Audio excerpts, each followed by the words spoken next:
செய்தல்லோ. On 25th January, around 9 a.m., my beloved wife passed away, slept in Christ Jesus.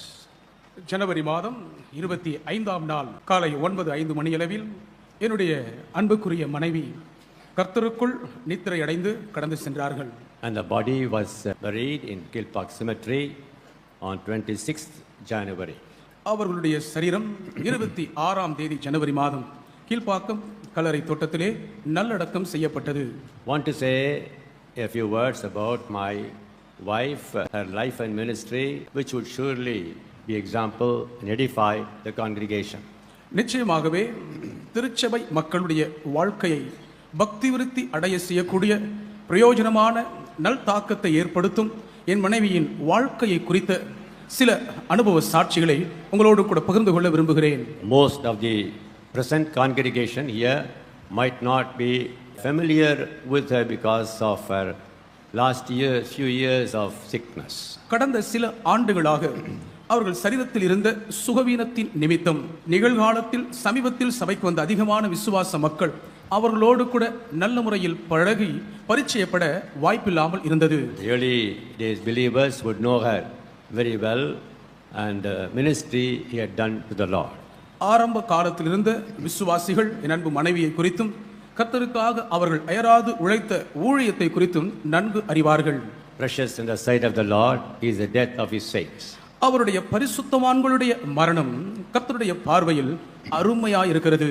Just a few moments before her death, I was just by her side. அவர்கள் மரிப்பதற்கு முன் சில வினாடிகள் வரை அவர்களோடு கூட அவர்கள் அருகிலேயே நான் இருந்தேன். I was talking to her and she was also talking to me. அவர்களோடு கூட நான் பேசிக் கொண்டிருந்தேன், அவர்களும் என்னோடு கூட பேசினார்கள். Around 9 o'clock, as I was laying my hand on her head and praying, I saw her soul departing from the body. 9 மணி அளவில் அவர்களுடைய தலையின் மேல் என் கைகளை வைத்து நான் ஜெபித்துக் கொண்டிருந்த வேளையில் தானே அவர்களுடைய ஆத்துமா அவர்கள் சரீரத்தை விட்டு பிரிந்து செல்வதை நான் கண்டேன். Although she was very sick and suffering much, I never thought that she would so quickly pass away from this world. அதிக சுகவீனம் உள்ளவர்களாய் சரீரத்திலே பற்பல விதமான பாடுகளை அவர்கள் சகித்துக் கொண்டிருந்தாலும் கூட இவ்வளவு சீக்கிரத்தில் அவர்கள் கர்த்தருக்குள் மரித்து விடுவார்கள் என்று நான் நினைத்து பார்க்கவில்லை. For about 3 times she just was breathing long breaths and then the spirit quenched. ஏறக்குறைய ஒரு 3 முறை நீண்ட பெருமூச்சு விட்டார்கள். அதை தொடர்ந்து அவருடைய ஆவி அவர்களை விட்டு பிரிந்தது. She was 72 years old and about to complete 73 also. 72 வயதை நிரம்பி இருந்த அவர்கள் 73ஆம் வயதையும் பூர்த்தி செய்ய இருந்தார்கள். Death really shook me a lot and broke my heart, for we have been married for about 51 and a half years. ஏறக்குறைய 51.5 ஆண்டு காலம் இல்லற வாழ்க்கையிலே நாங்கள் ஒன்றாய் வாழ்ந்திருந்தது நிமித்தம் அவர்களுடைய பிரிவு என்னை அதிகமாய் உலுக்கி என்னை அசைத்து மிகுந்த துக்கத்துக்குள் ஆழ்த்திவிட்டது. Her life, her love and sincerity, spiritual standard is a great attraction to myself and should be a source of lesson to the congregation. அவர்களுடைய ஜீவியம், அன்பு, பாசம், ஆவிக்குரிய தரம் என்னையே மிகவும் அதிகமாய் கவர்ந்து எடுத்த ஒரு நற்பண்பாகும். நிச்சயமாகவே சபையாருக்கு அது மிகுந்த தாக்கத்தை ஏற்படுத்தும் என்பதில் சந்தேகமே கிடையாது. We were married in the year 1961, January 13th. 1961ஆம் ஆண்டு ஜனவரி மாதம் 13ஆம் தேதி எங்களுக்கு திருமணம் ஆனது. And to say about her, she was the sister-in-law of Pastor G. Sundaram, who was the founder of this Apostolic Christian Assembly. அவர்களை குறித்து சொல்ல வேண்டுமானால் இந்த அப்போஸ்தல கிறிஸ்தவ திருச்சபையை ஸ்தாபித்த பாஸ்டர் சுந்தரம் ஐயா அவர்களுடைய மனைவியின் தங்கையாய் இருந்தார்கள். Mrs. Beatrice Sundaram, wife of Pastor G. Sundaram, who founded this church, had 2 younger sisters. இத்திருச்சபையை ஸ்தாபித்த பாஸ்டர் ஜி சுந்தரம் ஐயா அவர்களுடைய துணைவியார் திருமதி பியாட்ரிஸ் சுந்தரம் அம்மையார் அவர்களுக்கு 2 இளைய தங்கைகள் இருந்தார்கள். The first younger sister, Mrs. Gladys Rajamani, was married by my elder brother. முதல் இளைய சகோதரியாயிருந்த திருமதி கிளாடிஸ் ராஜாமணி அவர்கள் என்னுடைய மூத்த அண்ணன் திரு ராஜாமணி ஐயா அவர்களை மணமுடித்திருந்தார்கள். Both of them are now with the Lord Jesus Christ. அவர்கள் இருவருமே இப்பொழுது கர்த்தராகிய இயேசு கிறிஸ்துவோடு கூடவே இருக்கிறார்கள். The last younger sister of Mrs. Beatrice Sundaram happens to be my wife. திருமதி பியாட்ரிஸ் சுந்தரம் அவர்களுடைய கடைசி இளைய தங்கை என்னுடைய மனைவியாக இருக்க நேர்ந்தது. Pastor Sundaram came to my house and spoke to my father for the proposal of marriage, and it was held. Pastor சுந்தரமையா அவர்கள் என்னுடைய வீட்டிற்கு வந்து இந்த விவாக சம்பந்தத்தை குறித்து முன்மொழிந்து காரியம் வாய்த்து நடந்து முடிந்தது. In fact, she was educated to be a stenographer and typist, and she was a qualified stenographer. அவர்கள் நல்ல முறையிலே தட்டச்சு கலையை பயின்று ஒரு அந்தரங்க காரிய தரிசியாய் செயலாற்றக்கூடிய அளவுக்கு அந்த பதவி வைக்கும் ஆற்றலையும் திராணியையும் படித்து பெற்றிருந்தார்கள். When we were married, we were living in the 48 Brooklyn Road, the present Arigant building there. எங்களுக்கு கல்யாணமான அந்த நாட்களிலே இப்பொழுது இந்த பிரிக்லின் சாலையில் இருக்கக்கூடிய ஹரியன் டவர்ஸ் என்ற ஒரு அடுக்குமாடி குடியிருப்பு பகுதி, அப்பொழுது 48 பிரிக்லின் சாலை என்ற திருச்சபை அமைந்திருந்த இடத்திலே நாங்கள் குடியிருந்தோம். She is also a senior servant of God of this church. அதோடு கூட இந்த திருச்சபையின் முதிர்ந்த ஒரு தேவனுடைய ஊழியக்காரியாகவும் அவர்கள் இருந்தார்கள். Only due to the sickness the last about 10 years she couldn't be present and be of help to the believers here. கடந்த 10 ஆண்டு காலமாக சரீரத்திலே ஏற்பட்ட சுகவீனம் பலவீனத்தின் நிமித்தமாகத்தான் அடிக்கடியாக சபைக்கு வர இயலாமல் விசுவாச மக்களுக்கு தொடர்ந்து தன்னுடைய ஊழியத்தின் பலனை நிறைவு செய்ய இயலாமல் இருந்தது. I know it was God's will that she should get married to me, for she was the exact and suitable wife to my life as partner and to carry on the ministry with me. எல்லா விதத்திலேயும் எனக்கு என் ஊழியத்தின் பாதையிலே எனக்கு துணையாக அமைந்து ஊழியத்தை தொடர என்னுடைய வாழ்க்கையோடு ஒத்துப்போக ஏற்ற துணையாக தேவன் அவர்களை தெரிந்தெடுத்திருந்தது தேவ சித்தம் என்று நான் சொல்லுவேன். The relationship that existed between Pastor Sundaram and myself, so to say, co-brethren, will not in any way be a guarantee for our welfare in the ministry. எனக்கும் பாஸ்டர் சுந்தரமையா அவர்களுக்கும் இடையே ஒன்றுவிட்ட சகோதரர்களாக இருந்த அந்த நல்லுறவின் ஐக்கியம் ஊழியத்தின் பாதையிலே சிறந்த நல்ல முன்னேற்றத்தை அடைய முடியாதபடிக்கு எந்த ஒரு உத்தரவாதத்தையும் தடை செய்யவில்லை. Since Pastor Sundaram was belonging to another big mission, Christian mission, Pentecostal mission, his background is not like the present day Pentecostal churches. Pastor சுந்தரமையா அவர்களுடைய பின்னணி மிக பெரும் பழமை வாய்ந்த ஒரு பெந்தேகோஸ்தே பின்னணியை சார்ந்து இருந்தபடியினால் தற்கால பெந்தேகோஸ்தே வழக்க முறையின்படி அது அமைந்திருக்கவில்லை. Because it was a very tough and rough ministry. ஏன் என்று கேட்டால் மிகவும் கடினமான மிக ஒரு சவாலான ஒரு ஊழியமாய் அது இருந்தது.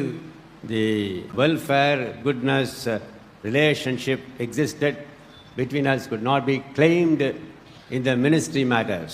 ஊழியத்துக்கு அடுத்த காரியங்களிலே எங்களுக்குள் இருந்த நல்லுறவின் அந்த முன்னேற்ற நலன் அதை சுதந்திரித்துக் கொள்ளக்கூடிய உரிமையை எங்களுக்கு வழங்கவில்லை. Hence we had to depend upon God always for even minor issues. ஆகவே சின்ன விஷயமா இருந்தாலும் கூட எப்பொழுதும் நாங்கள் கர்த்தரை மாத்திரமே சார்ந்திருக்க வேண்டிய கட்டாயம் இருந்தது. In those days of ministry in the year 60-61, we didn't have any help, maintenance, support or any such thing. 1960-61 ஆண்டுகளில் அந்த நாட்களிலே ஊழியத்திலே இதை உதவியாக வைத்துக் கொள்ளுங்கள், இது உங்கள் குடும்பத்திற்கு பராமரிப்பு செலவுக்கு இருக்கட்டும் என்ற எந்த ஒரு நிதி உதவியும் எங்களுக்கு கிடைத்ததில்லை. We had food, we had 1 or 2 raiments and that's all. சாப்பிடுவதற்கு சாப்பாடு கிடைக்கும், ஒன்று ரெண்டு துணிமணிகள் கிடைக்கும், அவ்வளவுதான். It was not because Pastor Sundaram controlled it, but the ministry level and the income is so poor and insufficient. Pastor சுந்தரமையா எல்லாவற்றையும் கட்டுப்படுத்தி வைத்திருந்தார் என்பதல்ல காரியம். அன்றிருந்த ஊழியத்தின் நிலைமையிலே அவ்வளவுக்கு தான் நிதி வசதி இருந்தது. ஏழ்மை மக்கள் மாத்திரம் நிரம்பியிருந்த திருச்சபையிலே இவ்வளவு போதிய அதிகமான பணம் கிடைத்ததில்லை. We didn't have even two-wheeler and can't dream of four-wheelers. 2 சக்கர வாகனமும் எங்கள் இல்லை. 4 சக்கர வாகனத்தை குறித்து நாங்கள் கனவு கூட காண முடியாது. Pastor Sundaram didn't have, I didn't have. Pastor Sundaram ஐயாவுக்கும் அது கிடைத்திருக்கவில்லை, எனக்கும் இருந்ததில்லை. He simply took his umbrella and walked alone to visit houses. கையிலே குடையை எடுத்துக்கொள்வார், வீடுகளை சந்திக்க வீறு நடை போட்டு புறப்பட்டு விடுவார்.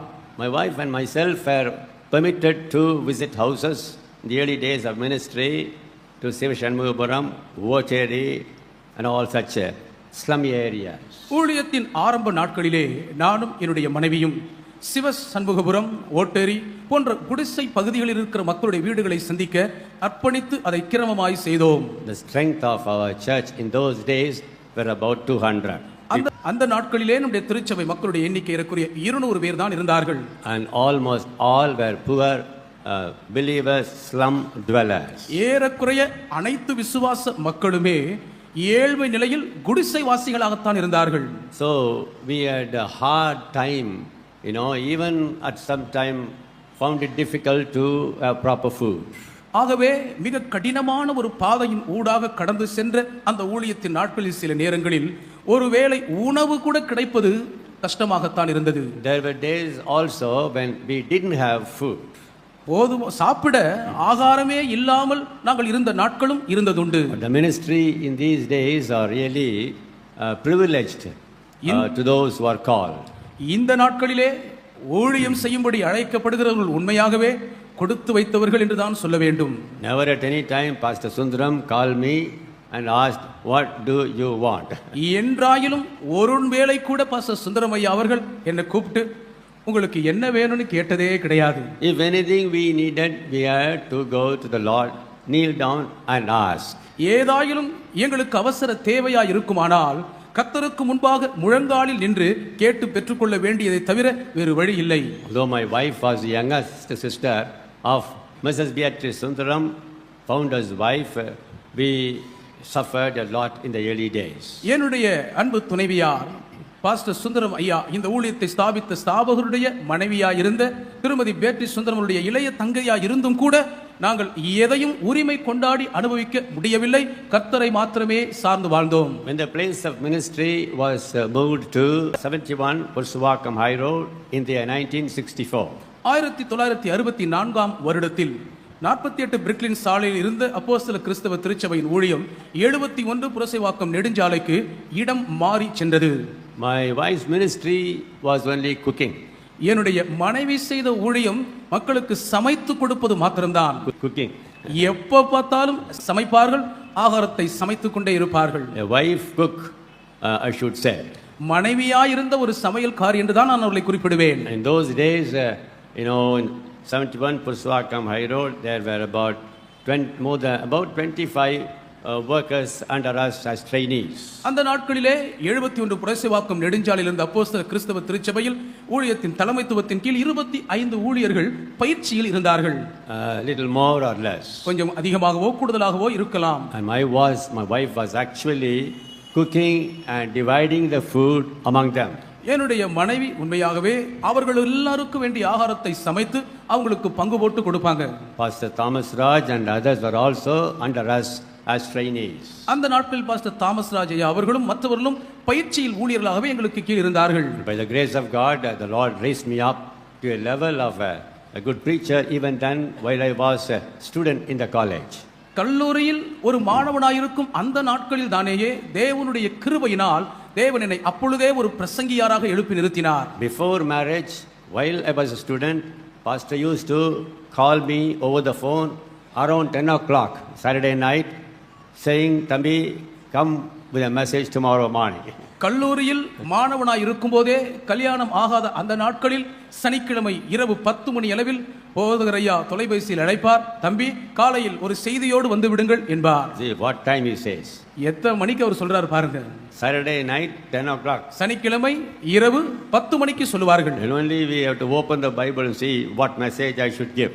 அதற்கு அப்புறம்தான் என்ன செய்தி கொடுக்க வேண்டும் என்று வேதத்தை திறந்து நான் பார்த்து ஆயத்தப்பட வேண்டும். Since the gift of preaching was in operation in my life, I was elevated by the Lord.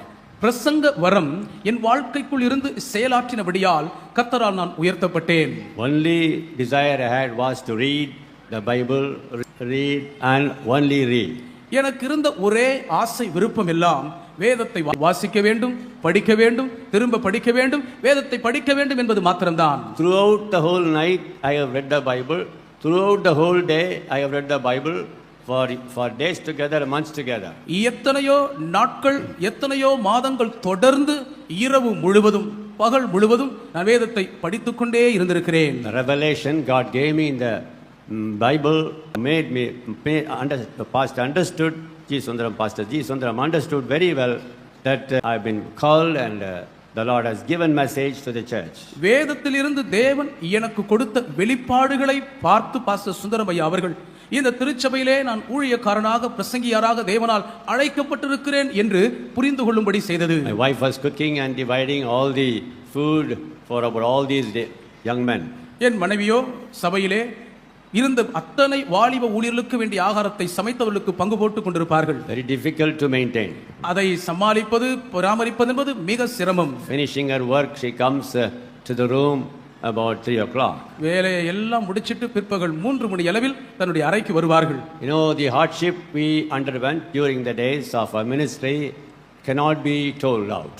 எங்கள் ஊழியத்தின் பாதையில் அந்த நாட்களில் நாங்கள் கடந்து வந்த அந்த பாடுகள், வேதனைகளை வார்த்தைகளால் விவரித்து சொல்லவே இயலாது. Pastor Sundaram lived in the first room, we lived in the next room. Pastor Sundaram ஐயா அவர்கள் முதல் அறையிலே இருந்தார்கள், அவருடைய அறைக்கு அடுத்த அறையில் நாங்கள் இருந்தோம். And my room is the only room for all purposes.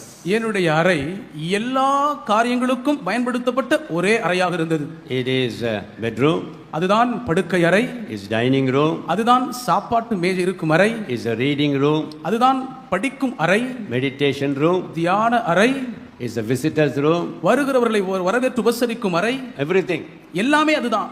But thank God, ஆனால் தேவனுக்கு நன்றி neither my சொல்லுங்கள். wife or myself murmured at one time, even not one time. நானாகட்டும் என் மனைவியாகட்டும் ஒரு முறை கூட முறுமுறுத்ததே கிடையாது. Why God has placed us in this hardship?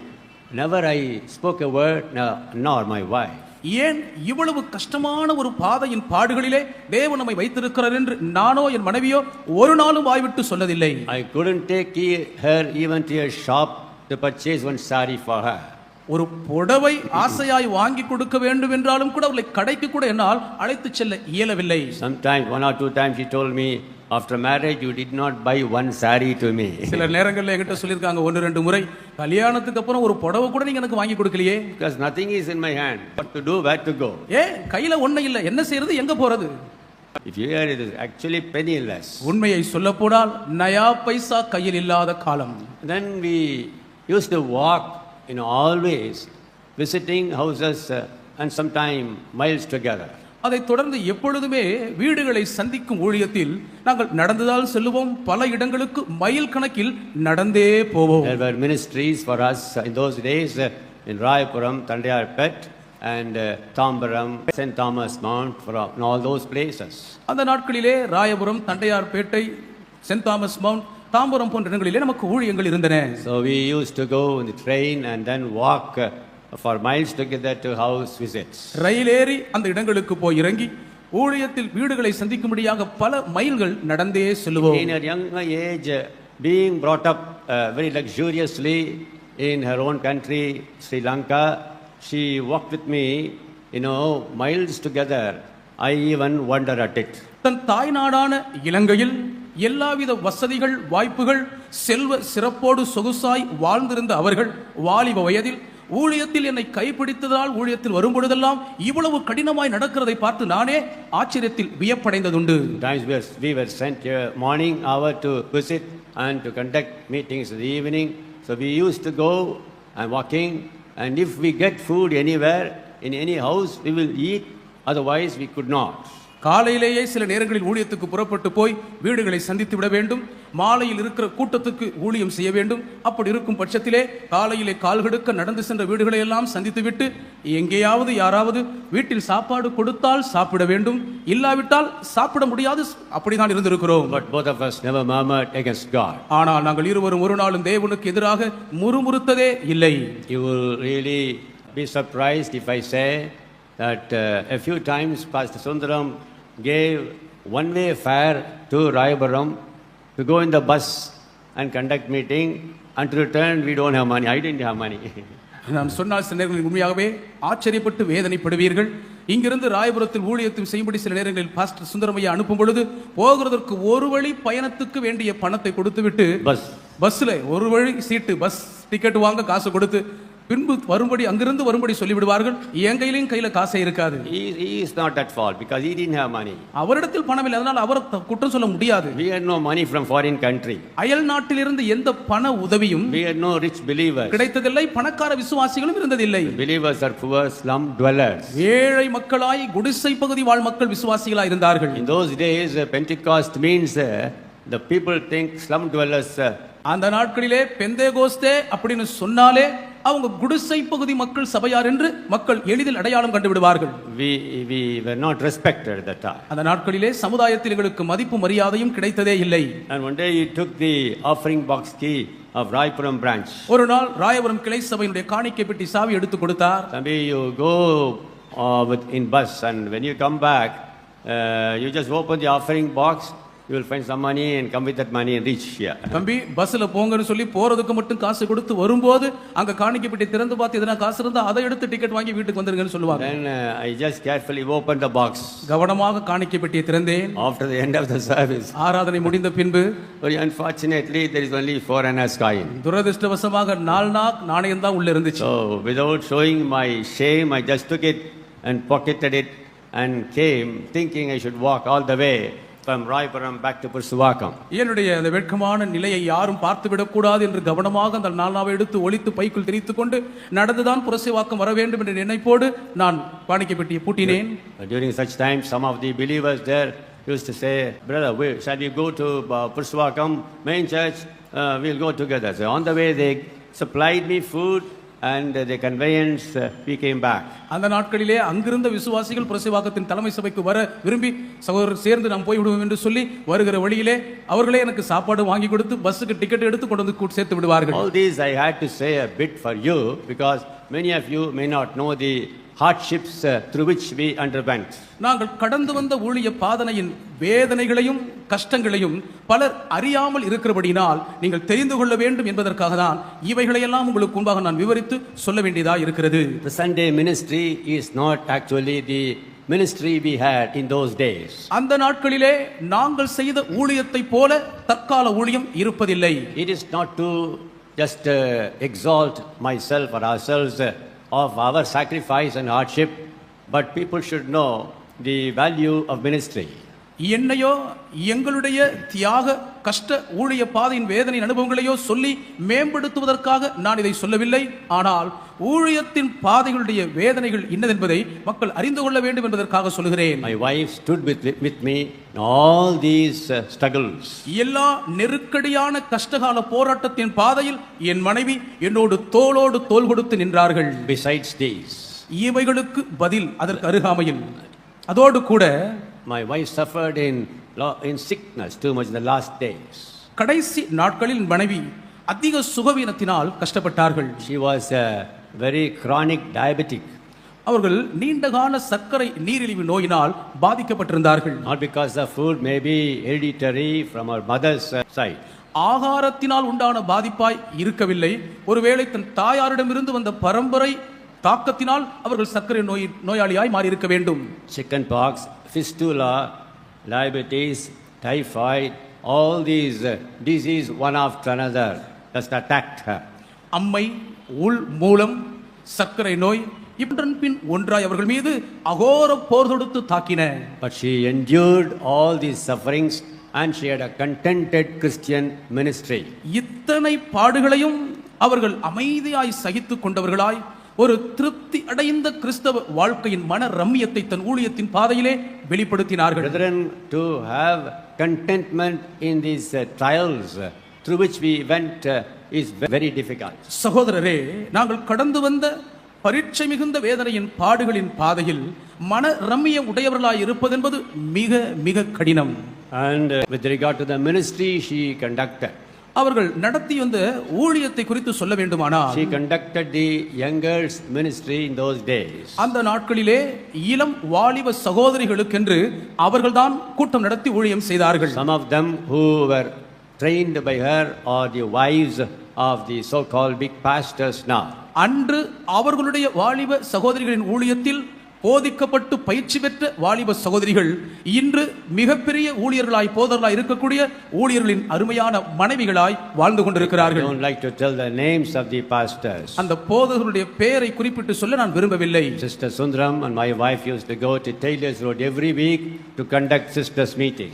சகோதரி சுந்தரம் ஐயா அவர்களுடைய மனைவியும் என்னுடைய மனைவியும் வாரந்தோறும் டெய்லர்ஸ் ரோட்லே கூட்டம் நடத்த, சகோதரிகள் கூட்டம் நடத்த செல்லுவார்கள். Then she became in charge of women ministry last Friday of every month. அதற்கு பின்பு நம்முடைய சபையில் பெண்கள் ஊழியத்தின் பொறுப்பாளராக மாறி அவர்கள் கடைசி வெள்ளிக்கிழமை தோறும் பெண்கள் கூட்டம் நடத்தினார்கள். Personal counseling and leading girls to the Lord Jesus was her ministry. தனிப்பட்ட விதத்தில் தன்னிடத்தில் வருகிற பெண்களுக்கு ஆலோசனை கொடுத்து வாலிப பெண்களை, சகோதரிகளை கர்த்தருடைய வாழ்த்தைக்குடைய அனுப்பி அவர்களை கர்த்தருக்குள் நடத்துகிற ஒரு பெரிய ஊழியத்தை செய்தார்கள். And her merciful heart to the poor folk is indescribable. ஏழை மக்கள் மேல் அவர்களுடைய இருதயத்தின் இரக்கம் வெளிப்பட்ட விதத்தை வார்த்தைகளால் சொல்லவே முடியாது. If you will see her after service over, the only poor widows shall stand around.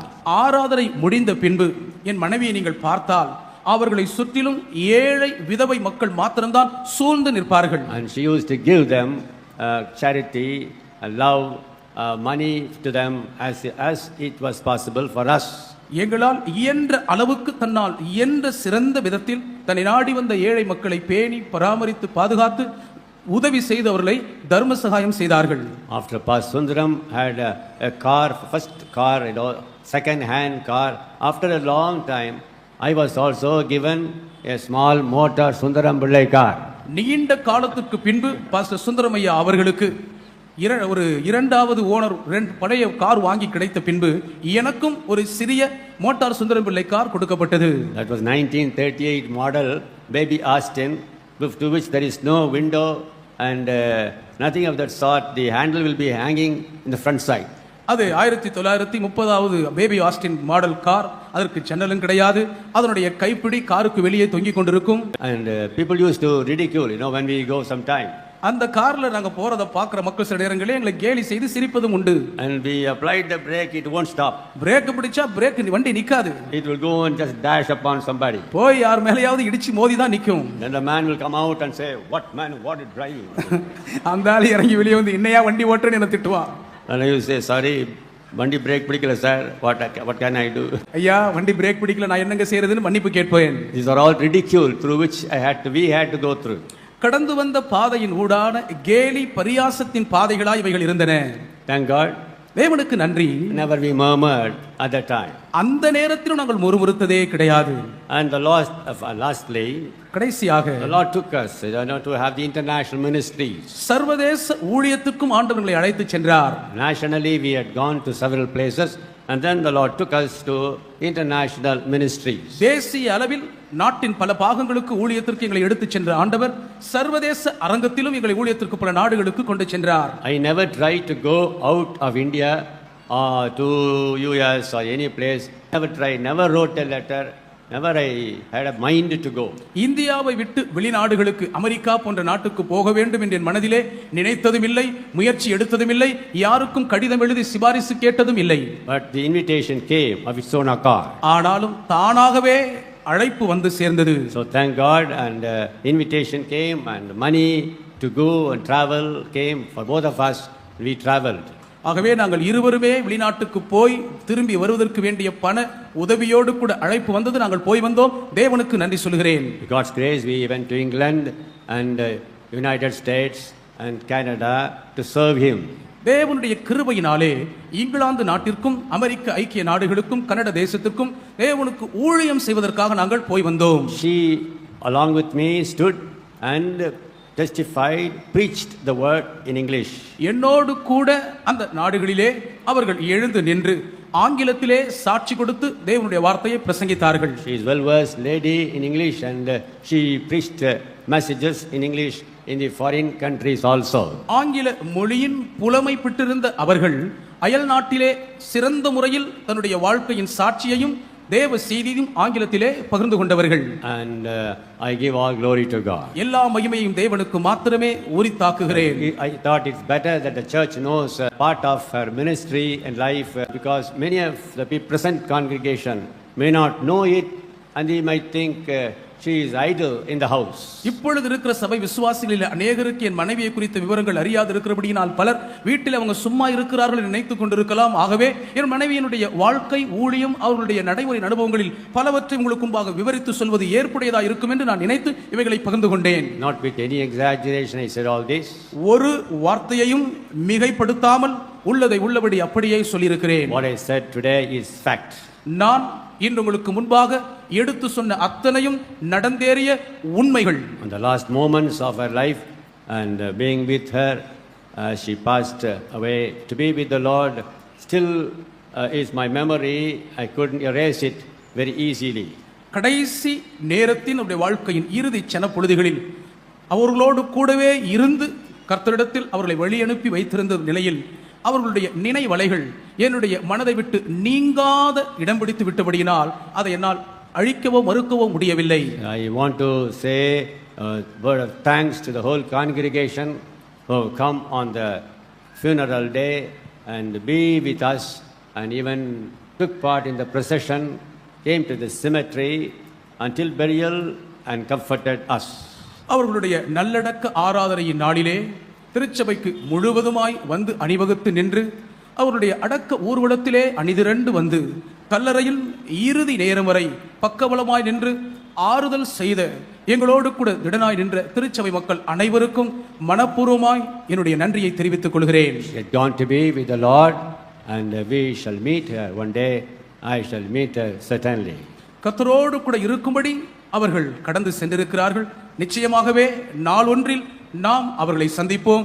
நானும் நிச்சயமாகவே அந்நாளில் அவர்களை சந்திப்பேன். The dead in Christ shall rise up first, and we which are alive and remain shall be caught up together with him, and to live forever with the Lord.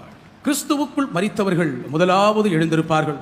பின்பு உயிரோடு இருக்கும் நாமும் மேகங்களுடன் எடுத்துக் கொள்ளப்பட்டு ஈவிதமாய் என்றென்றைக்கும் கர்த்தருடன் கூடவே இருப்போம்.